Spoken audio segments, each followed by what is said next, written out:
নমস্কাৰ। এই মুহূৰ্তত অসমৰ প্ৰত্যেকগৰাকী জনতালৈ দিব ওলাইছোঁ ডাঙৰ খবৰ। আজি হৈছে 19 এপ্ৰিল। আজি অসমৰ লাখ লাখ দুখীয়াসকললৈ কেইখনমান চৰকাৰী আঁচনিলৈ দিব ওলাইছোঁ ডাঙৰ খবৰ। তো যিসকল মানুহে ভিডিঅ'টোত ক্লিক কৰিছে অনুগ্ৰহ কৰি ভিডিঅ'টো স্কিপ নকৰি প্ৰথমৰ পৰা শেষলৈ চাই থাকিব, কিয়নো এইটো ভিডিঅ'ৰ মাজত অৰুণোদয় আঁচনি টকা প্ৰদানৰ পৰা আৰম্ভ কৰি কৃষকসকললৈ দিব ওলাইছোঁ কেইখনমান গুৰুত্বপূৰ্ণ খবৰ। তো যিসকল মানুহে ভিডিঅ'টোত ক্লিক কৰিছে অনুগ্ৰহ কৰি ভিডিঅ'টো প্ৰথমৰ পৰা শেষলৈ চাই থাকিব। লগতে মোৰ চেনেলত নতুন হ'লে প্লিজ চেনেলটো ছাবস্ক্ৰাইব কৰি মোৰ লগত থাকিব। তো বলক ভিডিঅ'টো আৰম্ভ কৰি আজিৰ প্ৰথমটো গুৰুত্বপূৰ্ণ খবৰৰ বিষয়ে বিস্তাৰিত জানি লওক। তো আজিৰ প্ৰথমটো গুৰুত্বপূৰ্ণ খবৰ হ'ল চাহ বাগিচাৰ শ্ৰমিকসকলৰ বাবে। তো আপোনালোকে মোবাইল স্ক্ৰীনত চাব পাৰিছে চাহ বাগিচাৰ শ্ৰমিকসকলৰ বাবে এনেকুৱা এক বিশেষ আপডেট ইতিমধ্যে আমাৰ হাতত আহি পৰিছে। ইয়াৰ পিছত অৰুণোদয় আঁচনি টকা প্ৰদানক লৈ এখন গুৰুত্বপূৰ্ণ আপডেট আপোনালোকক প্ৰদান কৰিম। তো অনুগ্ৰহ কৰি ভিডিঅ'টো প্ৰথমৰ পৰা শেষলৈ চাই থাকিব। তো ইয়াতে লিখা আছে চৰকাৰৰ আন এক কল্যাণকামী পদক্ষেপ, চাহ বাগিচাত মজুৰি বৃদ্ধি।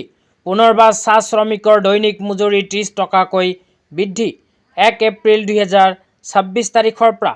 যোৱা 1 এপ্ৰিল 2026 তাৰিখৰ পৰা চাহ বাগিচাৰ শ্ৰমিকসকলৰ দৈনিক মজুৰি বৃদ্ধি হৈছে।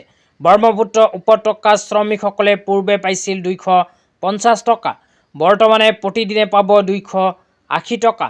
তাৰপিছত বৰাক উপত্যকাৰ বিষয়ে কোৱা হৈছে, বৰাক উপত্যকাৰ শ্ৰমিকসকলে 228 টকাৰ পৰিৱৰ্তে 258 টকাকৈ লাভ কৰিব। তেতিয়া আপোনালোকক দিব ওলাইছোঁ আজিৰ দ্বিতীয়টো খুবেই গুৰুত্বপূৰ্ণ খবৰ। আজিৰ দ্বিতীয়টো গুৰুত্বপূৰ্ণ খবৰ হ'ল কৃষকসকলৰ বাবে। তো আপোনালোকে মোবাইল স্ক্ৰীনত চাব পাৰিছে কৃষকসকলৰ বাবে এনেকুৱা এক বিশেষ খবৰ নিৰ্বাচনৰ পূৰ্বে বিজেপিৰ ফালৰ পৰা প্ৰদান কৰিছে। ইয়াতে লিখা আছে কৃষক সমাজক সবলীকৰণৰ বাবে অসম বিজেপিৰ লক্ষ্য। 10,000 কৃষকক ট্ৰেক্টৰ, 50,000 কৃষকক পাৱাৰ টিলাৰ, 25 লাখক দুজনীকৈ ক্ষীৰতী গাই গৰু প্ৰদান।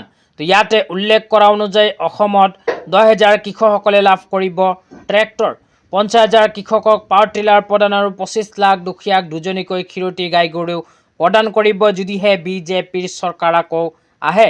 তেতিয়া আপোনালোকক দিব ওলাইছোঁ আজিৰ তৃতীয়টো খুবেই গুৰুত্বপূৰ্ণ খবৰ। আজিৰ তৃতীয়টো গুৰুত্বপূৰ্ণ খবৰ হ'ল অৰুণোদয় আঁচনিলৈ।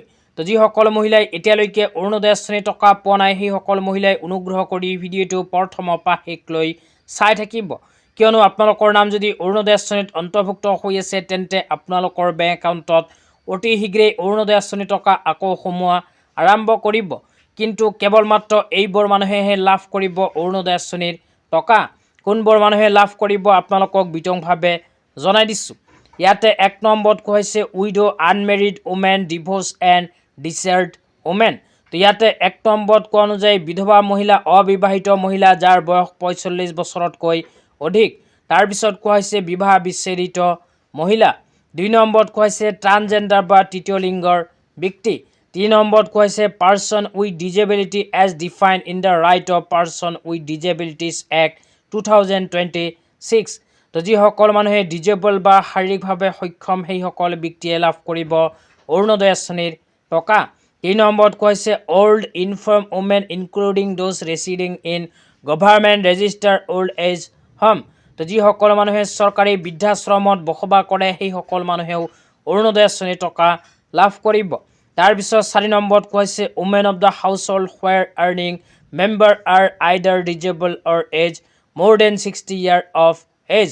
তো ইয়াতে উল্লেখ কৰা অনুযায়ী মহিলাৰ নেতৃত্ব চলা পৰিয়াল আৰু যিসমূহ মহিলাৰ নেতৃত্ব চলা পৰিয়ালৰ পুৰুষ সদস্য শাৰীৰিকভাৱে সক্ষম বা 60 বছৰৰ ওপৰত সেইসকল মহিলাই কৰিব পাৰিব অৰুণোদয় আঁচনিত আবেদন। তাৰপিছত লিখা আছে women in household where any member in suffering from HIV, thalassaemia, haemophilia, cerebral palsy, leprosy, autism spectrum disorder. ইয়াতে উল্লেখ কৰা অনুযায়ী যিসমূহ পৰিয়ালৰ কোনো সদস্যই HIV, thalassaemia, haemophilia, cerebral palsy, leprosy, autism spectrum আদি বেমাৰত ভুগি আছে সেইসমূহ পৰিয়ালৰ সদস্যই লাভ কৰিব অৰুণোদয় আঁচনিৰ ধন। তো এইবোৰ মানুহে যদি অৰুণোদয় আঁচনিত আবেদন কৰিছিল তেন্তে নিঃসন্দেহে আগন্তুক সময়ত অৰুণোদয় আঁচনিৰ টকা পাই থাকিব। তো ধন্যবাদ।